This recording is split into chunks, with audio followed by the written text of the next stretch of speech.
The M60B44 build is complete. It's running, it's driving, and my favorite thing to do when I finish a build series is to go on our first drive together and talk about my initial impressions and was it worth it and stuff like that. We only have one problem, and that problem is this. I know that sounds like a negative way to start the video, but the E31 8 Series, the donor car of my choosing for the M60B44. I've gone on a couple preliminary drives, and I just have to say right out the bat, I'm gonna try to review this engine build the best I can, but I just have to be brutally honest. This was the wrong car to put that engine into. And I'll talk about that when we get on the road, but I had to start this off with a half joke. It's awesome, I love it, but hear me out. So let's go for a drive and let's talk about what I mean when I say what I just said.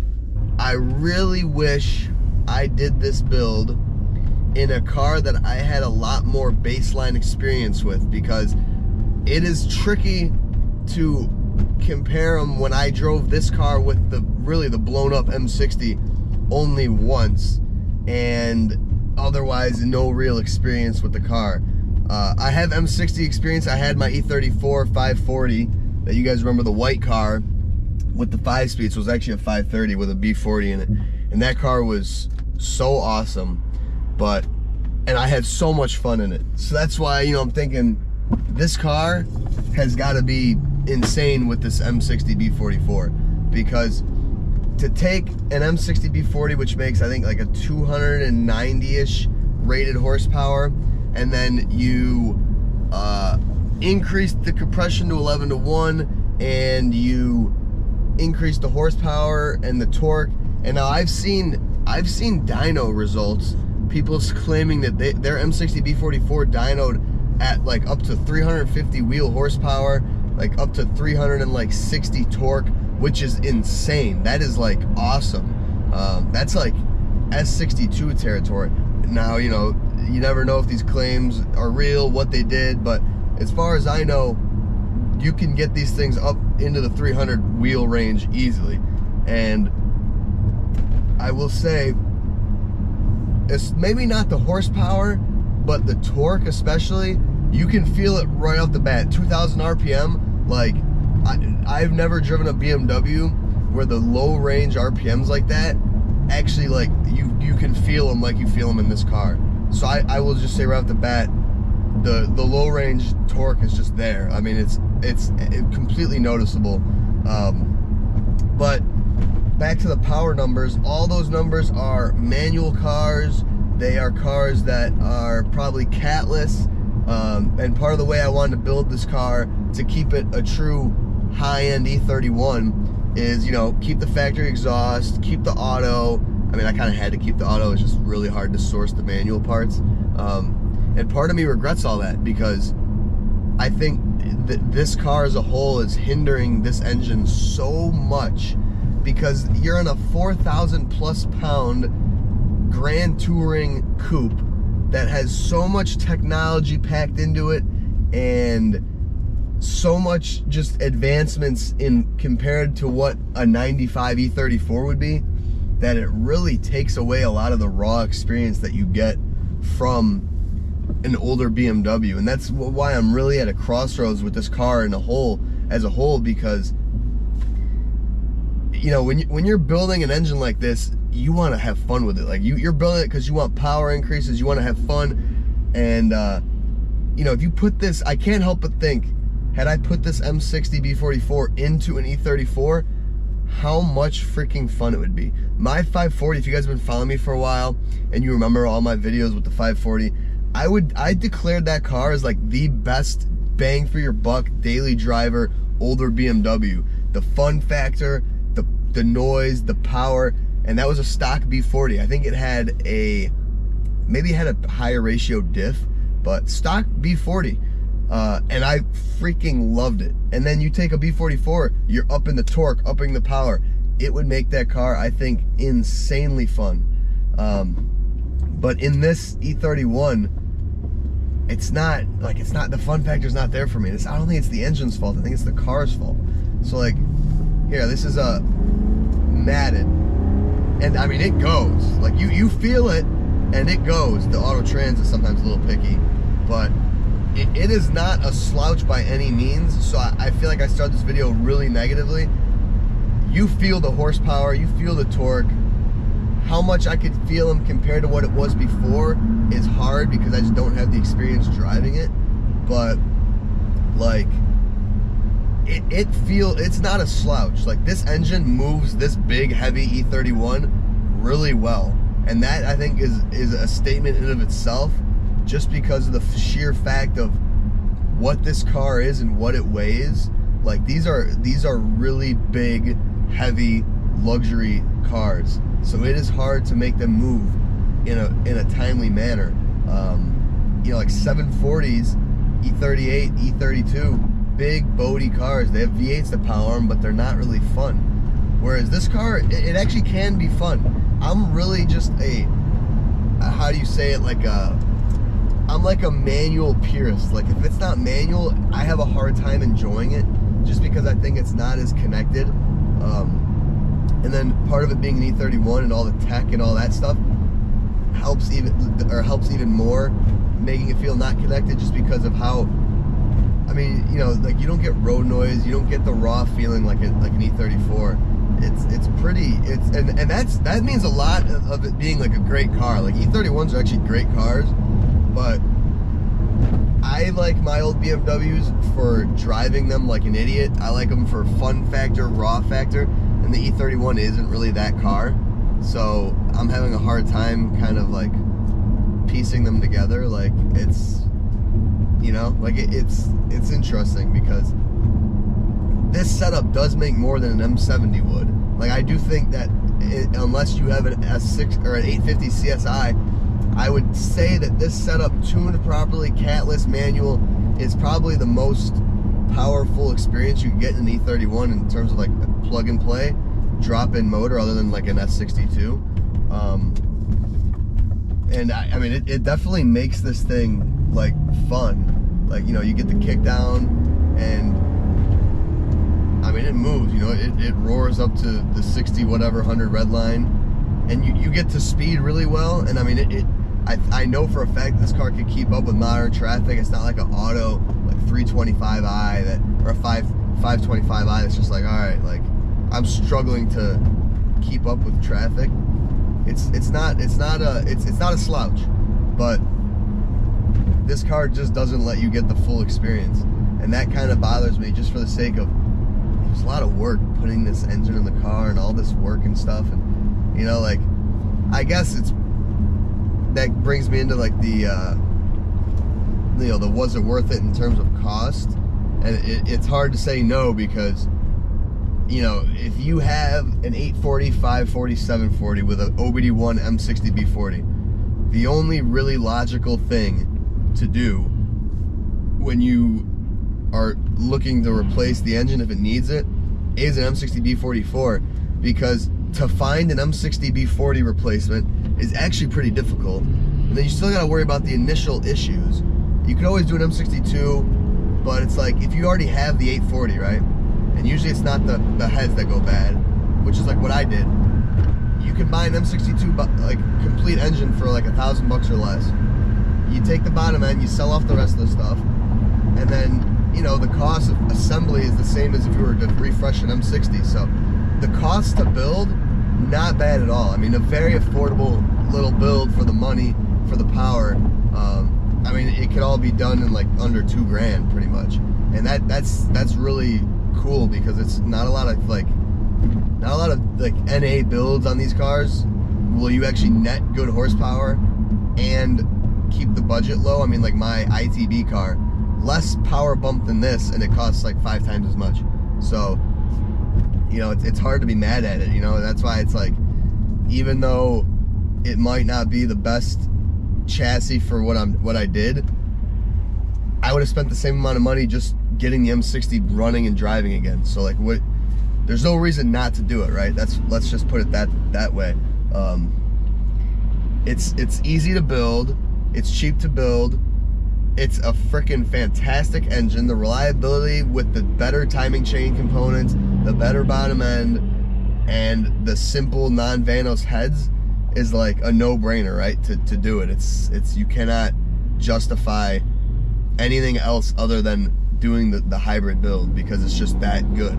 Having the early auto trans doesn't help because it's just a boring non-Triptronic transmission, so you really can't do like the shifts like this. You kind of got to do the old school 2-3-4, which I think is probably garbage, but I'm gonna try that right now actually and see if that helps make it more fun. I don't think there's anything you could do to an 840 under like 500 horsepower to make it feel like an exhilarating car. But I mean, at the same time, I'm sitting here, air conditioning on, I got heated seats, I got, electric pop down windows, I got like all this like cool, all these awesome features that really make it a special car.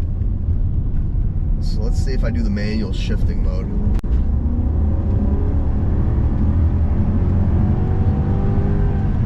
It hardly works.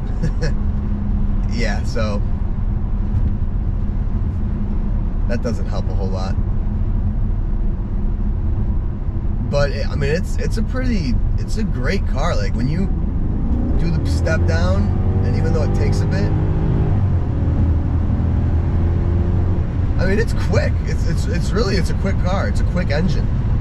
And I just know if it was in, again, an E34, I just know it would be like, whoa, quick, right? Like I know it would be that. But this car weighs, an E31 can honestly weigh like 1,000 pounds more than an E34. Like a manual E34, I've weighed my Calypso, given it's an inline six, 3,200 pounds, 3,300 pounds. They say E31s weigh 4,100 to like 4,500. That's crazy. That's like 1,000 pound difference. You know how much different 1,000 pounds feels in a car? That's like immense. So, I mean, I can't see, I told you guys, I didn't want to make it about the E31, but it's really just about the E31, you know? I mean, it's got the Brembo brakes, spherical lower control arms. It's such a great car. It's such a comfortable, fun car. But I don't think it's ever as fun as an old 5 Series would be, or an old 3 Series. So with that, I'm just going to say that I think we're going to have to revisit the M60B44 build, but in a different chassis. Not now, but down the road, I would like to build this same engine and put it in something more fun, whether it be an E34, whether it be an E30, whether it be, who knows, right? I think it's worth revisiting. There's some corners coming up. We're gonna corner this thing, see how that does. I don't know how it will do, but I'm interested. I haven't really driven this car in this manner, so it's really the auto trans that just kills it, man. You're just never in the right gear. But I mean, for not being a sports car, I mean, it's actually still pretty fun in the corners, I gotta say. We got great brakes. Okay, we downshifted there. Ooh, yeah. This car does not feel as stable as a 5 Series would feel. That actually scared me towards the end right there. And I got brand new tires, new control arms, so yeah, these aren't like push it in the corners type of cars, that's for sure. But you know, just like comfortably, you know, canyon carving, I guess. It's actually it's not bad. It's not, I mean, if you had an array of BMWs, it's the last one I would choose to do all these things, but it's definitely not bad. I will say it's not bad. Should I do a 0 to 60 timer? Yeah, why not? Ready? Oh, I started that super late.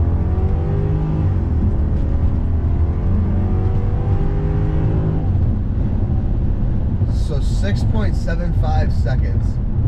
And I will admit, I started that really late. I would probably put it at just 6 seconds, 0 to 60, and then maybe a little bit over 6 seconds, which is not bad. That's actually pretty good for a, okay, the seatbelt restrained me though. So yeah, that's not bad for a heavy car. I don't know what I'm gonna look up what an 840i stock would be and compare them, and that might give us actually a decent little baseline right there, because I know that this is a much better performing engine than a stock B40, and it's better performing than an M60B44. You're quite literally getting the best of both worlds, right? You're keeping it OBD1, keeping it simple, and you're just getting the more reliable components, and I mean, you're getting a really awesome, oh, and that was with AC on, geez. So yeah, I mean, I would say 6 seconds is probably a pretty fair assessment. But yeah, no, this is a great engine. I love this engine. I feel so bad that I'm letting the car kind of tone down my feelings towards how great of an engine this is. But I mean, like, we're cooking, you know, like the auto trans shifts pretty good even when you're flooring it, and I mean, we're already at pretty good speeds, so it ain't a slouch, that's for sure. It really is not a slouch. I just can't help but keep iterating. I know how much more fun it could be in a different chassis, but I gotta say, I am very pleased with this entire build. If you were at all on the fence, I would say just go for it. I mean, that you cannot go wrong. It is so simple. I mean, there is no extra steps than there would be rebuilding an M60, except for the one oil channel that you have to drill and tap, and then maybe playing with those stupid breather metal hose in the head gasket front cover for the timing covers. I mean, barely any difference, and I think you're getting a wildly better engine that is much more capable. So I'm happy with it. I'm extremely happy with the engine.